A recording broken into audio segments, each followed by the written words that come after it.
জানো কাল রাতে না আমাদের বাড়িতে একটা চোর ঢুকে এসেছিল, আর চোরটা না আমার দাদুর ঘরে ঢুকেছিল, কিন্তু আমার দাদুর ঘরে দাদু ছিল না, আমার দিদা শুয়েছিল। তো জিনিসপত্র পড়াটার আওয়াজ শুনে না আর কি আমার দিদার ঘুমটা ভেঙে গিয়েছিল। তারপর না আমার দিদা ওই চোরটাকে দেখতে পেয়ে বলছিল যে বাবা, তোমাকে তো দেখে কোনো ভদ্রবাড়ির ছেলে মনে হচ্ছে, তাহলে তুমি চুরি কেন করছো? নিশ্চয়ই তোমার এমন কোনো পরিস্থিতি রয়ে গেছে যার জন্য তুমি আর কি বাধ্য হয়ে চুরি করছো। আচ্ছা বাবা ঠিক আছে, ওই যে আলমারিটা দেখতে পাচ্ছ না, ওই আলমারির চাবিটা ওখানে ড্রেসিং টেবিলের ডোয়ারের মধ্যে রাখা আছে, যাও চাবিটা তুমি নিয়ে আর কি আলমারিতে যা যা আছে সব বের করে নিয়ে চলে যাও। কিন্তু তার আগে তুমি আমার একটা প্রশ্নের উত্তর দাও।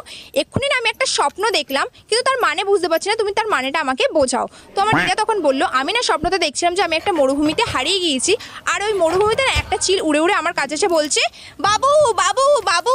তো পাশের ঘরে না আমার বাবা শুয়েছিল, তো আমার বাবা না আমার দিদার সাউন্ড শুনতে পেয়ে আর কি ছুটে আর কি আমার দাদুর ঘরে চলে এসেছিল। তারপরে আমার বাবা আর দাদু মিলে না চোরটাকে ভীষণ মার মেরেছিল। আমি না এখন বুঝতে পারলাম যে আমার দিদা না কতটা বেশি চালাক, আর কিভাবে ছোটবেলায় আর কি আমাকে বোকা বানিয়ে স্কুলে পাঠিয়ে দিত।